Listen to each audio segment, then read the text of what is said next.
প্রিয় ভাইরা আমার, সৎ কাজের আদেশ দিতে হবে, মন্দ কাজ থেকে মানুষকে নিষেধ করতে হবে।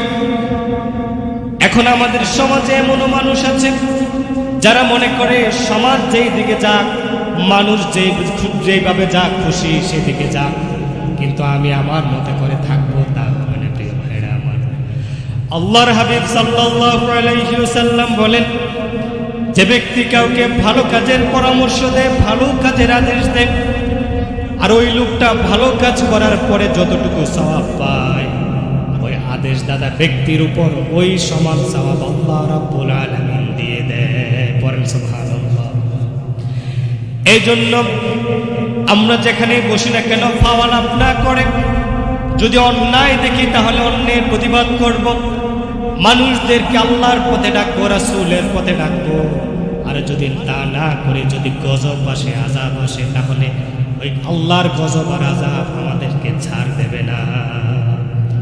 হযরতে দাউদ আলাইহিস সালামের কণ্ঠ এত সুন্দর ছিলেন, তিনি যখন সাগরের কিনারায় গিয়ে তেলাওয়াত করতেন, সাগরের মাছগুলো নবীর কণ্ঠের তেলাওয়াতে মুগ্ধ হয়ে কিনারায় চলে আসত।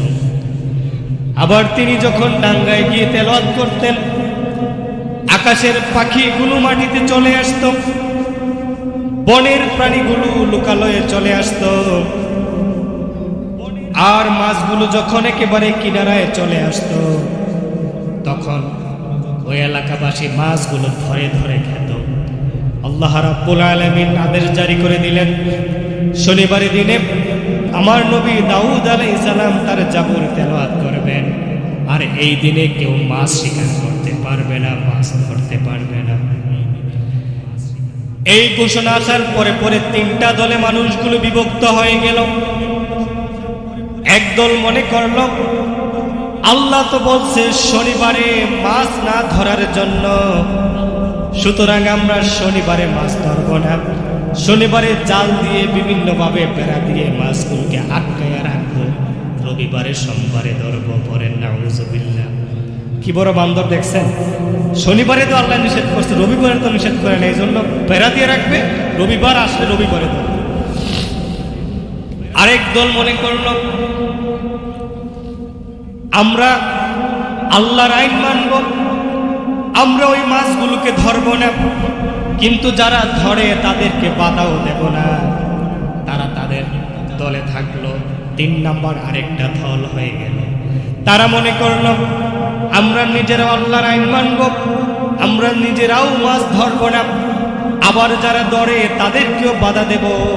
যারা আল্লাহর আইনকে অমান্য করে তাদেরকে আমরা বুঝিয়ে বলবো তারা যেন আল্লাহর আইন অমান্য না করে।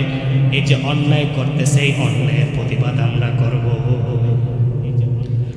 যখন এই 3টা দল হয়ে গেল, কিছুদিন পরে আল্লাহ রাব্বুল আলামিনের পক্ষ থেকে আযাব আসলো। দেখা গেল 2 শ্রেণীর মানুষ, প্রায় 70,000 দাউদ আলাইহিস সালামের উম্মত বানরে পরিণত হয়ে গেল। এক শ্রেণী হচ্ছে যারা ওই যে বেড়া দিয়ে মাছগুলোকে ধরতো তারা,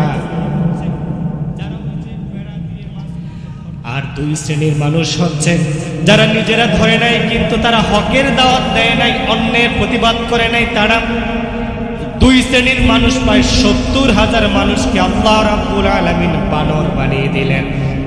আরেক শ্রেণীর মানুষকে আযাব থেকে বাঁচিয়ে দিলেন, যারা নিজেরাও আল্লাহর আইন মেনেছে, তাদের নবীর আইন নিজেরাও মেনেছে, আবার মানুষদেরকে সৎ কাজের দিকে আদেশ দিয়েছে, অন্যায় থেকে বিরত রাখার জন্য থাকার জন্য বলেছে। ওই দল ছাড়া বাকি দলগুলোকে আল্লাহ রাব্বুল আলামিন বানরে পরিণত করে দিয়েছে। পরে নাউযুবিল্লাহ। সুতরাং আমরা যেটা অন্যায় সেটা অন্যায়কে আমরা অন্যায় বলবো, ন্যায়কে ন্যায় বলবো, বলি ইনশাআল্লাহ।